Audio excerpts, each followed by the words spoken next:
Welcome to 101. I'm Greg Bassett, your host from the Salisbury Independent newspaper, and today we have one of the best attorneys that I know, a guy I've known for a long time, John Phoebus. Welcome, John. Greg, good morning. How are you doing? So I've known you since like the 80s. I knew your dad before that. I never knew your granddad, but you come from a lineage there in Somerset County that's pretty special. I suppose so. My father knew you very well, and you kind of inherited me. Yeah, well, your dad was one of my heroes. Yeah. He was one of the smartest people I knew, and I just, every word that he ever said to me, I've got it memorized. He was that special. Yeah, I miss those words. I miss my dad a lot, and I certainly, it's been close to 10 years now. More than 10 years. More than 10 years, I think. Yeah. Harry T. Phoebus Jr. Yeah. He was a great attorney as well, state senator, and his dad was Harry T. Phoebus Sr., who was the longtime state senator and an icon in Somerset County. That's right. Back when Somerset County had as many senators as Wicomico, Prince George's County, and Baltimore County. Eastern Shore was a little more powerful back then. Right. It was really important. And then you had Governor Tawes as well. Absolutely. Yeah. So you're a defense attorney in Salisbury and in Crisfield. That's right. And right now you're in the news because you're chairman of the Judicial Appointment Committee? That's right. Governor Hogan called me this summer and asked me to chair something called the Trial Court's Judicial Nominating Commission for Somerset, Wicomico, and Worcester County. And what we do, we are a group of 13 people, and when vacancies come open in circuit court or district court judgeships in those three counties, we have to interview applicants for the job and send at least 3 names up to Governor Hogan, and he will choose the next judge from that list. Now, most people have no idea how any of this works. Right. But the circuit courts are a county function, and the district courts are a state function. That's right. The circuit court is what's called the court of general jurisdiction in the county. That's probably the court that is the most powerful court. The district court is a small claims court and a small crimes court. If you get a speeding ticket, most people's experience is with the district court. If you get a speeding ticket, if you have a small claim, if you have a dispute with your landlord or your landlord wants to get paid rent, those cases are held in the district court. The circuit court is a court of general jurisdiction. That's where you go when you're really in trouble. Exactly. It's you need to worry if your cases are in circuit court, especially on the criminal side. Right. They handle all felonies except for some theft felonies. They handle all jury trials, and they handle civil claims that are in excess of $30,000. And then they also are what are called they're an equity court. So there's a difference between law and equity, and when you need equitable relief, like your name changed, a divorce, an adoption, for the judge to decide what your property line is. They're the general equity court for the county. Right. Now, Danny Long from Somerset County, from Princess Anne, is the chief judge for the whole 3-county area. Actually, 4 counties. 4 counties. And there's kind of a disconnect between the Judicial Nominating Commission and actually the First Judicial Circuit. The First Judicial Circuit is composed of Dorchester, Somerset, Wicomico, and Worcester counties. Judge Long is the circuit administrative judge for that 4-county region.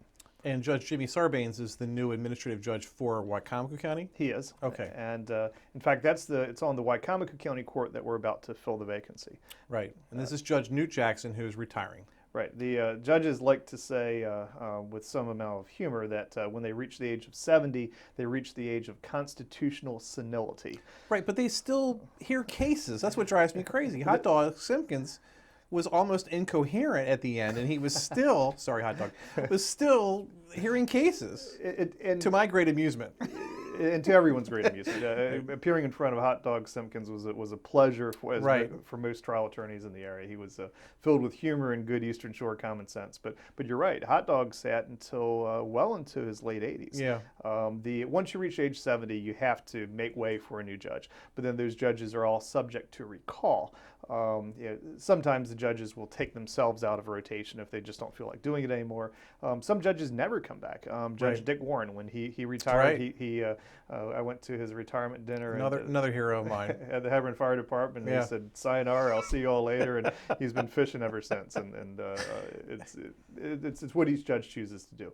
Judge Jackson right now is continuing to sit. In fact, I was in front of him just this morning until his successor is appointed, and I think he will continue to be appointed by special assignment to hear cases when there's conflicts or judges want to take some vacation. And Dick Warren was a fun judge because he had been state's attorney at one point, so he was on both sides of that wall. Is it a fence or a wall, or how do you guys see that? I don't see it as a wall or a fence. We're colleagues. My dad gave me one of my most valuable lessons as a lawyer. I was a young lawyer. Logan Wilson was a longtime state's attorney for Somerset County. and I was angry as could be about some little tiny thing on the case. I had spent days researching some motion that I was going to bring, and Dad said to me, he said, "Did you ever think of just calling Logan up about this?" And he called me Sport. That was his nickname for me. He said, "Sport, what you're going to learn is you're going to have a lot more cases with Logan Widdowson than you're ever going to have for that one client." And I think with most of the prosecutors and most of the defense attorneys in the area, we see it as a cordial relation of collegiality. Right. I treat them with respect. They treat me with respect. We all have jobs to do, and we fight hard in the courtroom, but then we walk outside of the courtroom, and many of us are great friends. Right. So. That's interesting. So Judge New Jackson, who a relatively recent appointee, maybe only on the bench like 10 years? That's right. Judge Jackson had a full career in private practice. He Right. was with a local Salisbury firm, Webb Burnett, Corn Brooks and Jackson. Most of us still throw the Jackson in the name of Right. the law firm. And he was elevated to the bench. Governor Ehrlich appointed him. I believe it was in 2004, I believe, is when he was appointed to the bench. He just turned 70 a couple days ago. December 1 was his 70th birthday. And in anticipation of the vacancy, we went ahead and advertised the vacancy and have solicited names of candidates to fill that vacancy. The lower three counties have, relatively speaking, very few judges, and Wycomico County has a very busy docket. So we were requested by the Circuit Administrative Judge, Judge Long, to try to get some names to the governor as soon as possible. Most governors don't like to mix General Assembly politics with judicial selection process. And there's a huge effort made to take the politics out of judicial selection. In the old days, Governor Marvin Mandel was the governor who instituted the idea of a judicial nominating commission. Before judicial nominating commissions existed, it literally was who could get on the phone to the governor, Right. who the governor knew. I went to a Governor Marvin Mandel's 95th birthday party just this past year, and Judge Alex Davis, a Baltimore City judge, told a great story about how the nominating process occurred beforehand. A judge in Baltimore had just died, and back then you could call the State House and you could sometimes get the governor on the phone. Right. That's how small politics are in the state of Maryland. And he wanted the judgeship so bad. He was a young whippersnapper attorney, maybe 30 years old, and he got Governor Marvin Mandel on the line, and he said, "Governor, I don't know if you've heard, Judge so-and-so has died. I want to take his place." And without missing a beat, Governor Mandel said, "You'll have to check with the undertaker first." So Governor Mandel wanted to take at least the who you knew part out of the judicial selection process. So he put in place judicial nominating commissions. And ever since then, people have to go through a nominating commission process before their names get sent to the governor. And it's an interesting thing because it doesn't actually exist in statutory law or constitutional law. Each governor simply issues an executive order when they take over as governor. Every governor has issued a new executive order, but basically reinstituting the judicial nominating commission process, whereby they agree to be bound by to only choose judges from the list of names that the nominating commission send up to them, and to essentially remove that political aspect from it. So it's not like the school board where they can go pick somebody else. Right. And now governors have sent lists back down before. Right.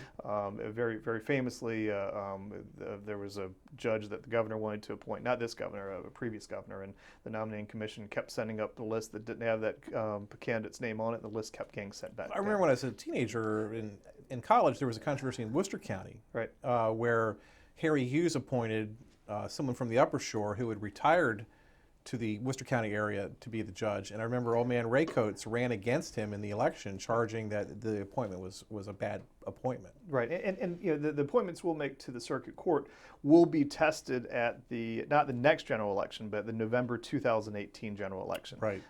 For circuit court, to be eligible to be a circuit court judge, you have to be 30 years old, a resident of the state of Maryland for at least 5 years, a resident of Wycomico County, in this case, for at least 6 months, a member in good standing with the Maryland Bar, and make it through the nominating commission process, and then the governor will choose one of the names from the list.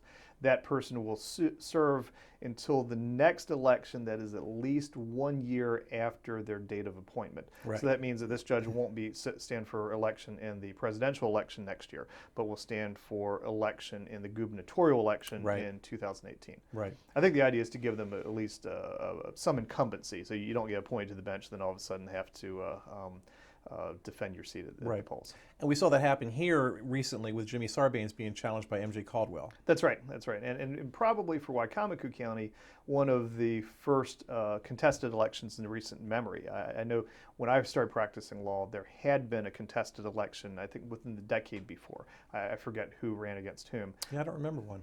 But Judge Sarbanes was appointed, of course, by Martin O'Malley, Governor O'Malley. Right. And a candidate for that seat, MJ Caldwell, had sought the appointment, did not receive it, and then ran against him at the polls. And it's an awkward process for judges because politics doesn't really, you can't go on the campaign trail and promise, I'll give great deals to everybody or I'll lock everybody up, because the heart of being a judge is deciding each case on its facts. Right. And, a person who would say, I'm going to lock every criminal up and throw away the key, or I'm going to be very lenient toward everybody. You don't want judges who have preconceived notions about what they're going to do in cases. I just read a great biography about Byron White, Whizzer White, and he always contended that he never made a decision based on anything but fact and on law, not on how he felt about something, but purely on the facts. And that's what you want. I mean, you want a judge who is, and as part of this process, I've been calling up the references of all the candidates who have applied. And this morning I had an opportunity to talk with a great Wicomico lawyer who said one of the traits that he felt was the best trait is an ability to change your mind as a judge, to come into a case and to have one notion based upon the facts about what would happen, and then to actually have your mind be changed by the evidence. And Right. it's a tough quality to have, and it's one that we're looking for. Now, the candidates, which are in a story in our paper this week, the list, it's an all-star list. It is. The nominating commission is going to have a tough job, and we have to send at least 3 names to the governor. We have to send the most highly qualified names up, and the candidates who have applied are all very qualified persons. It's a good list to choose from. We have Bob Benson, who's a local Salisbury attorney. We have MJ Caldwell, who has put his name back in the hat again for judge. We have family magistrate Connie Marvel. That's a position that's kind of like a judge that decides disputes in family law cases. She's been a public defender and an assistant state's attorney before. She has. State's attorney Matt Massarella has applied. Assistant state's attorney Mark Tower has applied. Seth Mitchell. And Mark used to be a police officer. I didn't know that. Yeah, with the city of Salisbury, I believe, yeah. And Seth Mitchell. Okay. So And Seth ran against Matt for state's attorney. that's correct. Yeah. So Matt is pretty much the star of that lineup, and it kind of disappoints me that Matt wants to be a judge because I had higher aspirations for him. And I know that sounds awful because a judge is a pretty high aspiration, but he's such a natural leader to me, and I love what he's done in that office. Matt's done a great job with the state's attorney's office. Just as a defense attorney, I have admiration for the work that he's done coming in under difficult circumstances to Right. take that office over. I know he's a good leader in that office and has done a great job as state's attorney. As chair of the JNC, I can't have a favorite on the thing. So the 7th candidate, Jeff Badger, is a long time Jeff, adoption attorney here in Salisbury. So we have those 7 candidates. They come in next week to interview with the 13 members of the Judicial Nominating Commission. December 16th is the day of the interview. And at the end of the day, it's we'll go into a locked room and someone will be looking outside for whether white smoke comes up out, and we'll announce we have 3 names. And, Now, what kind of questions do you guys ask? Do you ask about case law and situational stuff? Are you looking for demeanor, experience? all of that. Right. The qualities that make a good judge are a wide-ranging experience in the law. You want somebody that has experience both doing criminal cases and civil cases. Now, 80% of the caseload in the circuit court is criminal work, so that obviously is an important qualification. Demeanor is so important. There's a theory among lawyers that sometimes when you put that black robe on somebody, it can amplify certain character traits, and if those character traits are a high opinion of oneself, any bit of egotistical nature, that can only become more prevalent when someone gets the robe on. One judge said to me when he was appointed judge, all of a sudden he was better looking, his jokes were funnier, people were hanging on his every word, and it can go to your head. And Right. Having somebody who has some humility, who's going to remember what it was like to practice law, and most importantly is going to understand that for the people that come before that judge, no matter how much we as lawyers and we as judges do this on a day in, day out basis. For the litigants to a case, that day that they go to court is probably one of the most important days in their lives. Be it a criminal case, be it a custody proceeding, be it a dispute with a neighbor. It's a very important thing for all the litigants, and to treat the people that come before them with respect, to make sure they understand the process, and to be patient and to have a good demeanor. Right. It's funny to watch these people, as I have in a reporter role, to see them work with them as lawyers. And there are some people who I never imagined would be great judges. And so I'm thinking about Dale Cathell. I could never have imagined Dale being the great judge that he became. Ted Ischenberg, Tom Groton, I never would have imagined Judge Groton being a great judge, which he was a very good judge. But then, like Kathleen Beckstead, I always knew she was going to be a great judge. Sure. And so you have, with some of those, you're going to tell your age, that you knew some of those people before they were judged. Right. And they had a wilder side. They were regular people. Judge Cathell will tell you oftentimes about his wild side. Yes. From the bench. He once commented that he had been in a worse fight than that when he was a kid, Right. telling a state's attorney that where he saw the case right. Now, and judges bring their life experiences to the bench with them.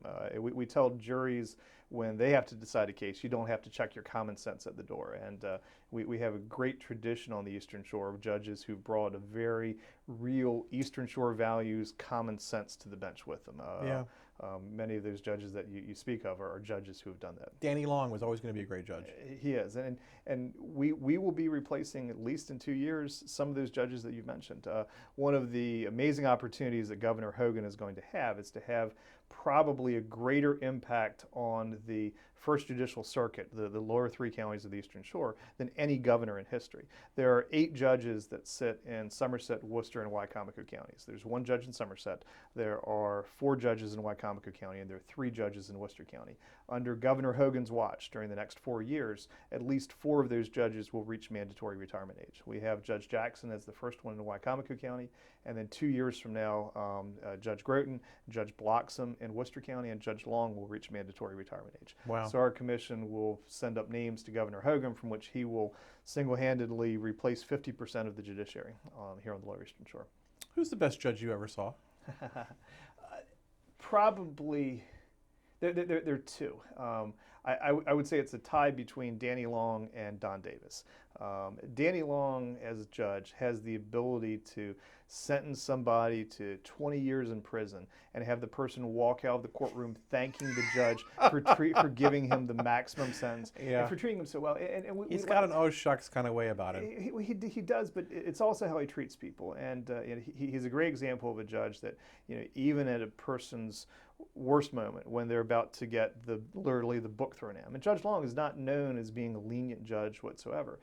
He treats the people in front of him with dignity and respect in a way that they walk out of the courtroom smiling at him, thanking him for the time that he spent on the case, and get out and don't have bad things to say about him. And that quality as a judge, in a small county like Somerset County, Judge Long has certainly encouraged young attorneys who, like me, at some stage came in, filled with fire in their belly and a case to argue about things. He taught me some wisdom. He taught me some perspective. And I'm not saying we fight with kid gloves, but the same lesson that my dad taught me about treating my colleagues on the other side of the bench with respect, Judge Long demands that in his courtroom. He doesn't tolerate showmanship. He doesn't tolerate incivility between lawyers, and he encourages everyone to be their best. He was one of the judges. The other judge is Judge Don Davis. He recently retired. My mom worked for him for several years there in the 70s. So I didn't know that. I knew him really well, yeah. And Judge Davis is a good example of how the career somebody has before coming to the bench, it might surprise you how well someone takes to the job as judge, because Judge Davis was primarily a transactional attorney before he was appointed to the bench. And then he was on the city council, which never made any sense. But he was a good city councilman. I didn't know that part about his political history. He was actually council president for a while. When Judge Davis was appointed, a lot of the litigators in Wicomico County were perhaps surprised because of the lack of in-courtroom litigation experience. But Judge Davis quickly became probably one of the best studies on the role of of evidence, one of the best studies on criminal suppression motions. And for years, you would hope to draw Judge Davis if you were going to have a case, just because you knew he would get the evidentiary rulings right, you knew he would be patient, you knew he would give everyone the time that they need.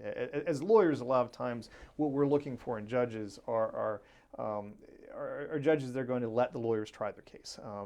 There's an old saying sometimes when the judge keeps interrupting you and asks questions of the witness, we say, Judge, I don't mind if you try my case for me. Please don't lose it. Right? Yeah, make sure you win it. Exactly. Right. Now, you are in the law firm that was Jim Antonelli's law firm, and Jim Antonelli is infamous for being able to get anyone off. He's the best lawyer I ever saw. He and Dean Jenkins down in Worcester County are by far the best courtroom people I ever saw. Talk about your relationship with Jim Antonelli and what his loss means. I mean, it's profound is what his loss is. Jim was a mentor. He was a friend. When I was still in law school, I was lucky enough to serve as a summer law clerk for back then Antonelli and Otway. Jim Antonelli and Jim Otway were partners in the, I think, mid-'80s, and it was the late 90s that I was a law clerk for their firm. So I worked a couple years out of law school for Jim Antonelli. Jim taught me about the practice of law to, believe it or not, treat every case you get as if it's the first case you have on that issue. It could be something as routine as a driving under the influence of alcohol charge. Jim would pull the law book off the shelf and read the definition of what driving under the influence of alcohol was. That's how he approached every case. He was thorough study. He was able to argue amazingly well to juries. I mean, he would fill a courtroom with his presence.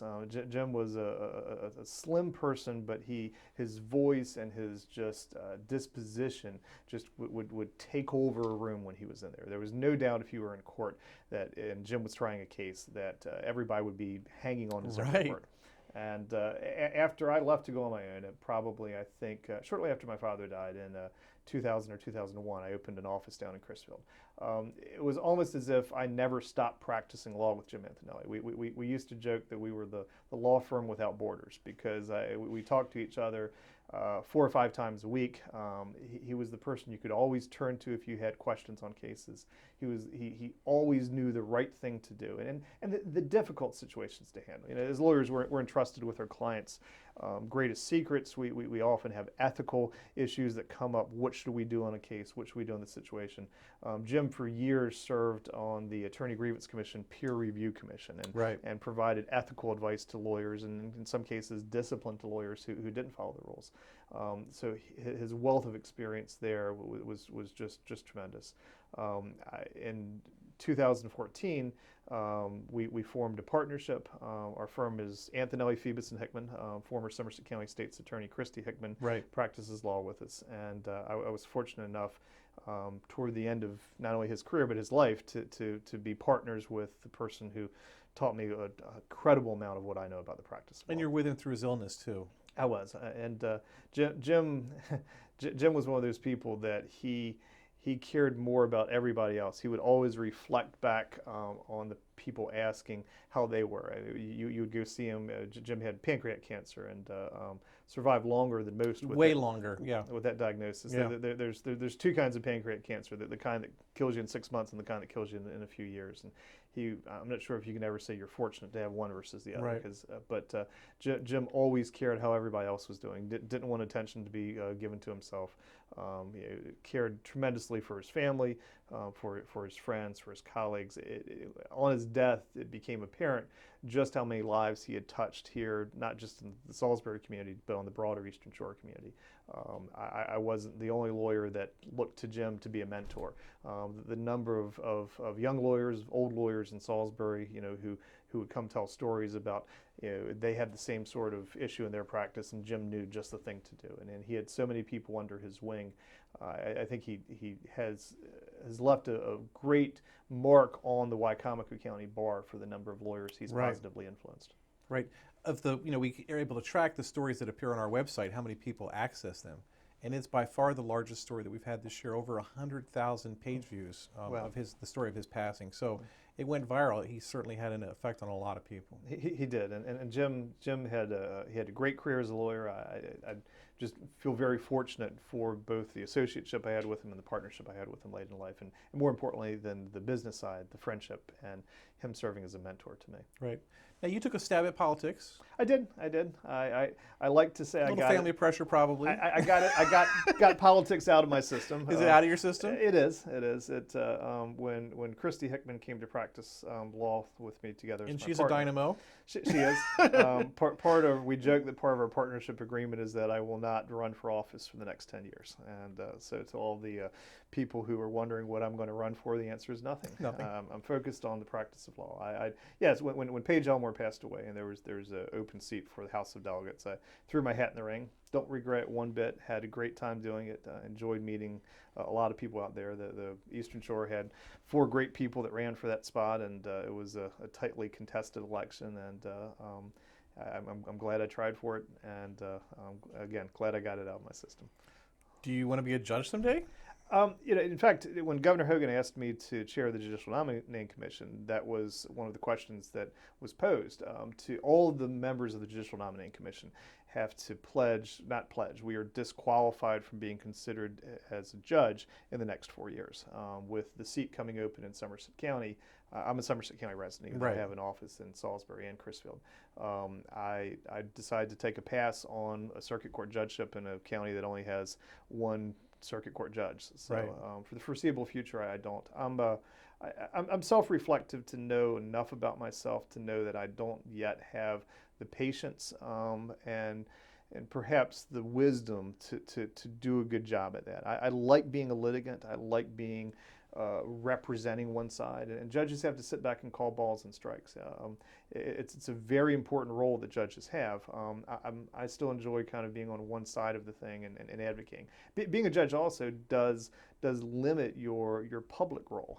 It's considered to be inappropriate for judges to attend political functions, to be involved in politics, and so it's a 15-year commitment, and I'm not. Maybe at some stage in my life I would consider it, but not for the foreseeable future. I'm very content practicing law. Well, your reputation is you're the go-to guy now. You're the new Jim Antonelli. Well, I'm flattered by that, and I know who I'm calling when I'm in trouble. If I'm in trouble, when I'm in trouble. I enjoy practicing law. I enjoy helping people, and we've had some good success. I have a great law partner now. We have a boutique litigation firm. We do criminal defense. She does some family law, and we both do some civil litigation, such as personal injury cases. But I'm primarily criminal defense, and that's what I spend 95% of my time doing, fighting in the trenches in Wycomico, Worcester, and Somerset counties. He's John Phoebus. He's been a great guest, head of the Judicial Nominating Commission. It's got a long name. He's going to be in the news here the next couple weeks as we pick a new judge here in Wycomico County. Welcome. Thanks for being here, John. Sure thing, Greg. I enjoyed it. Greg Bassett from the Salisbury Independent newspaper. Another edition of 101 right here on PAC 14.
First Shore Federal is proud to support PAC 14 and one-on-one.